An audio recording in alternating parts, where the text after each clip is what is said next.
So the Children's Kitchen is a Feeding Bristol project. We work across Bristol, all over the city, in areas which have been defined as having high food insecurity. And we work in early years settings, schools, play settings with children and families.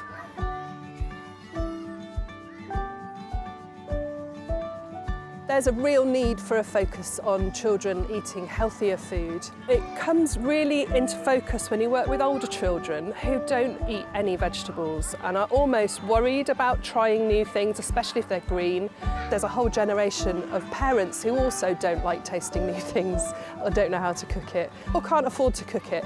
Loads of different reasons why people aren't trying things at home. So the Children's Kitchen project works on the idea that you start with the very youngest in the community.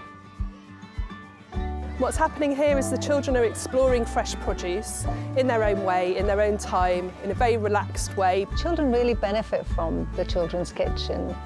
What they're getting is they're getting the experience of touching food, being near it, understanding where it comes from, how it's cooked. They get to taste every type of food. And I think that'll stay with them for a long time.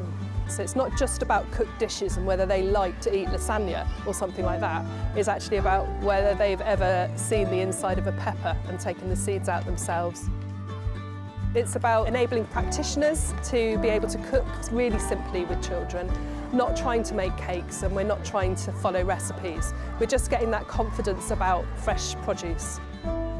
Not every nursery has this kind of setup, but most have a fire pit or they have an area that's covered where we can cook outside, and we're developing growing spaces with Incredible Edible Bristol in every nursery so that all children can plant the seed, see it grow, pick it and eat it.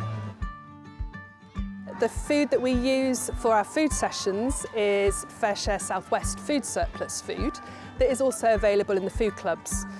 Children will be exploring it in nursery and tasting it.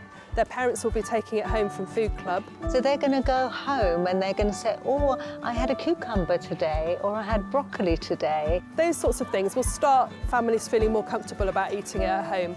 We can back that up with recipes on Facebook. We can back it up with talking as well about, oh, your child really liked this today.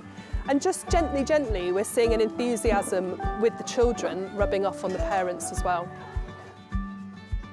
91 Ways collaborated with Children's Kitchen to make some educational films for families on how to cook simple, nutritious food. So the recipe booklet's available in 16 different languages online, so we're trying to make it as accessible as possible. I think we saw the benefits to the wider community during the summer when we held family food sessions. And we had families from all different backgrounds, from all over the city, joining together to make really simple dishes and also taking home produce and recipes so they could carry on at home. Without the collaboration that has happened through Feeding Bristol, this wouldn't have happened in the same way. It wouldn't be half as effective, and it certainly wouldn't be happening citywide in the way that it is. So we don't want places that are just beacons of excellence. We want this to have an impact across the city in all sorts of different settings, and for this to be part of Bristol education. I would like to see something like Children's Kitchen in every single nursery, in every single school. And it's very simple, it just needs a citywide approach.